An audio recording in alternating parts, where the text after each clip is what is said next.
जैसे जैसे कलयुग बढ़ेगा कैसी हो जाएगी दुनिया, किसका होगा राज। कलयुग की सबसे अच्छी बात क्या है। नमस्कार दोस्तों, आप सबका हमारे YouTube चैनल वेदंश में स्वागत है।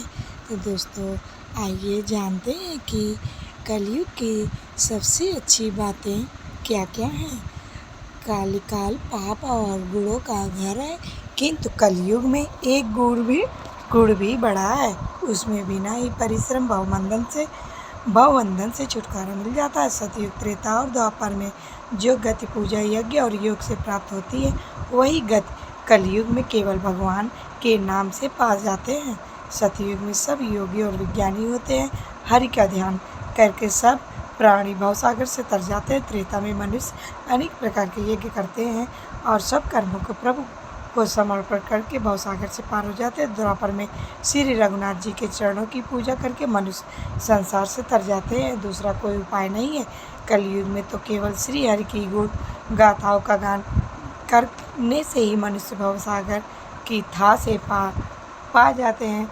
कलयुग में ना तो योग और यज्ञ और ना ही ज्ञानी है। श्री राम जी का गुणगान ही एकमात्र आधार है। अतएव सारे भरोसे त्याग कर जो श्री राम जी को भजता है और प्रेम सहित उनके गुण समूह को गाता, वही भवसागर से तर जाता है। इसमें कुछ भी संदेह नहीं है। नाम का प्रताप कलयुग में प्रत्यक्ष है। तो एक बार जोर से अपने मन में जयकार जरूर लगाएं। जय श्री राम। कलयुग का एक पवित्र प्रताप महिमा है कि मानसिक पुण्य को तो होते हैं पर मानसिक पाप नहीं होते। यदि मनुष्य विश्वास करे तो कलयुग के समान दूसरा युग नहीं है, क्योंकि इस युग में भगवान श्री राम के निर्मल गुण समूह को गा कर मनुष्य बिना परिश्रम संसार रूपी समुद्र से तर जाता है। धर्म के 4 चरण सत्य, दया और तप और दान प्रसिद्ध हैं, जिनमें से कल में एक दान रूपी चरण ही प्रधान है। जिस किसी प्रकार से भी दिए गए जाने पर दान कल्याण ही करता है। वहीं जैसे जैसे कलयुग बढ़ेगा कैसी हो जाएगी दुनिया, किसका होगा राज। कलयुग के लक्षण। अभी तो कलयुग के 5000 से कुछ ही अधिक वर्ष बीते हैं, लेकिन इतने ही दिनों में मानव जाति का कितना मानसिक ह्रास और नैतिक पतन हो चुका है, यह सभी जानते हैं। यही स्थिति उत्तरोत्तर बढ़ती जाएगी। हालांकि अभी तो कलयुग का प्रथम चरण ही चल रहा है, अतः अभी तो बीच बीच में कई प्रकार के सुधार होते रहेंगे, लेकिन बिगाड़ अपनी गति से बढ़ता रहेगा। अंतर देखिए, रामायण में राजा दशरथ जी के समय की त्रेता युग अयोध्या का वर्णन करते हुए बताया गया है कि अयोध्या में सभी स्त्री पुरुष सुंदर और दीर्घजीवी थे। सभी गृहस्थों के घर गाय गौ घोड़े और धन धान से भरपूर रहते थे। कामी, कृपण, क्रूर, मूर्ख और नास्तिक तो ढूंढने पर नहीं मिलते थे। क्षुद्र विचार वाले, छोटी सोच वाले, चरित्रहीन, चोर, मांसाहारी आदि नहीं होते थे। अयोध्या में कोई भी नास्तिक, झूठा ईर्ष्या करने वाला, असक्त और मूढ़ नहीं था। ऐसा कोई न था जो वेदों के 6 अंगों को न जानता हो, व्रत उपवास आदि न करता हो, या दीन हो या दुखी हो या पागल हो। वहीं घोर कलयुग मानव जात के स्वभाव के बारे में बताते हुए दुख होता है कि मनुष्य जप रहित, नास्तिक और चोर होंगे, उस समय सारा जगत मलच्छ हो जाएगा। सॉरी दोस्तों, मैंने 4 बोल दिया, उसके लिए क्षमा चाहती हूँ। चोर है, तब मानवता नष्ट हो जाएगी। अनैतिक साहित्य लोगों की पसंद बन जाएगा। धर्म कर्म का लोप हो जाएगा। अधर्म बढ़ेगा और धर्म विदा हो जाएगा। एक हाथ दूसरे हाथ को लूटेगा। सगा भाई भाई के धन को हड़प लेगा। चारों तरफ पाप, पीड़ा, दुख, दारिद्र्य, कलेश, अनीत, अनाचार और हाहाकार व्याप्त हो जाएंगे। जैसे जैसे कलयुग आगे बढ़ता जाएगा, धर्म, सत्य, पवित्रता, क्षमा, दया, आयु, बल, स्मरण शक्ति सभी का उत्तर लोप हो जाएगा, यानी कि घटता चला जाएगा।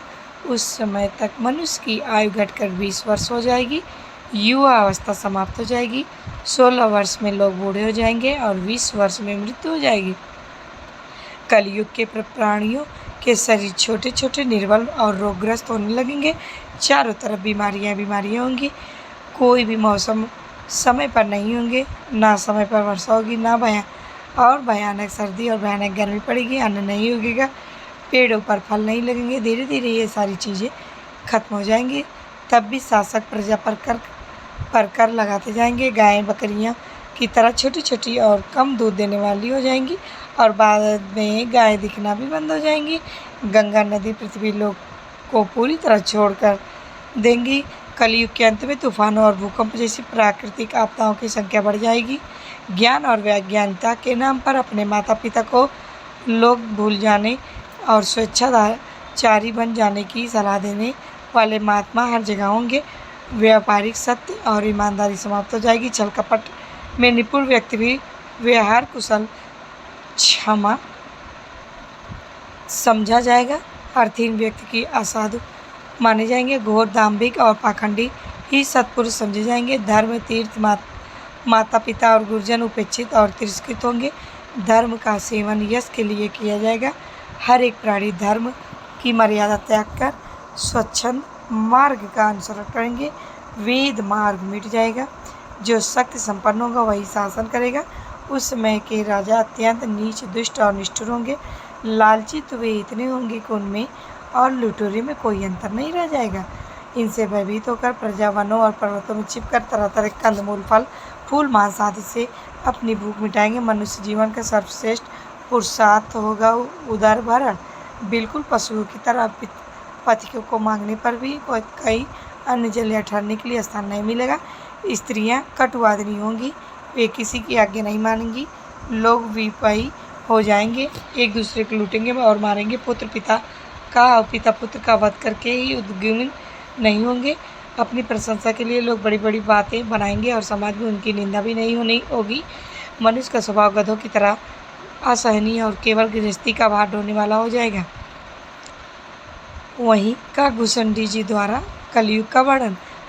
कागभूषुंडी जी गरुड़ जी को एक कलयुग के बारे में अपना अनुभव बताते हुए कहे कि हे गरुड़ जी, वह कलिकाल बड़ा कठिन था जिसमें सभी नर नारी पापों में विलिप्त थे। कलयुग के पापों ने सब धर्मों सहित कर्तव्यों का ग्रस लिया। अच्छे ग्रंथ लुप्त कर दिए और दम्भियों ने अपनी बुद्धि से कल्पना कर करके बहुत से पंथ प्रकट कर दिए। सभी लोग मोह के वश थे। सब पुरुष स्त्री वेदों के विरोध में लगे रहते थे। ब्राह्मण वेदों को बेचने वाले और राजा प्रजा को खा डालने वाले होते थे। जिसको जो अच्छा लग जाए वही मार्ग है, जो डींग मारता है वही पंडित ज्ञानी है, जो मिथ्या आडंबर रचता है और दंभ में रत है उसी को सब कोई संत कहते हैं। जो किसी प्रकार के से दूसरे का धन हड़प ले वही बुद्धिमान है। दंभी का बड़ा अत्याचारी है। जो झूठ बोलता है, हंसी दिल लगी करना जानता वही गुणवान है। जो आचारहीन और वेद मार्ग को छोड़े हुए है वही ज्ञानी और वैरागी है। जिसके बड़े बड़े नख और लंबी लंबी जटाएं वही कलयुग में प्रसिद्ध तपस्वी हैं। जो अमंगल वेश अमंगल भूषण धारण करते हैं और जो कुछ मांस भी खा लेते हैं वे ही योगी हैं, वे ही सिद्ध हैं। जो दूसरों का अहित करने वाले हैं वे ही सम्मान के योग्य हैं। जो मन वचन और कर्म से लाभार झूठ बकने वाले हैं वे ही कलयुग में वक्ता माने जाते हैं।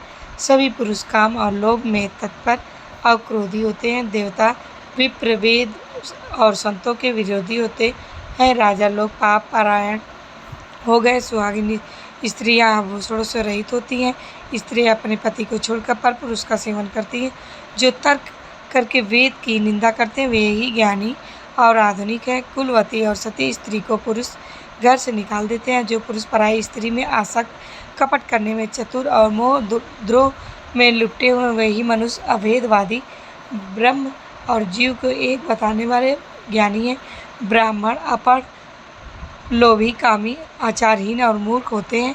शिष्य गुरु में बहरे अंधे का हिसाब बताते होते हैं। माता पिता अपने बच्चों को बुलाकर वही धर्म सिखलाते हैं जिससे बस पेट भरे। मनुष्य जब तप यज्ञ व्रत और दान आदि धर्म तामसी भाव से करने लगे कवियों के झुंड हो गए।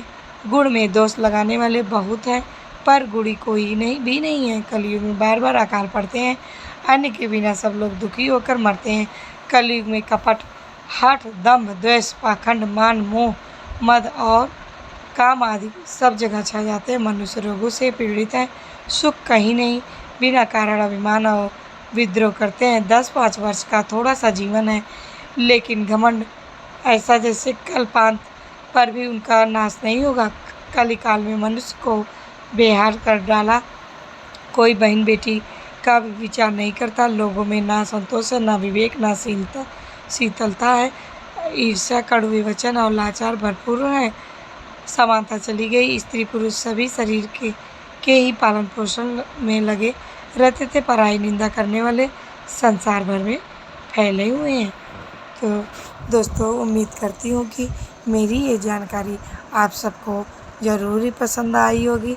सोचिए ज़रा आप सभी दिल से कि अभी कलयुग का प्रथम चरण ही चल रहा है, तभी इतना हाहाकार है, तो आने वाले घोर कलयुग में क्या हाल होगा मानव जीवन का। प्लीज़ दोस्तों, अगर वीडियो अच्छी लगी हो तो कमेंट बॉक्स में प्लीज़ जय श्री राम का नारा अवश्य लगाएं। जय जय श्री राम।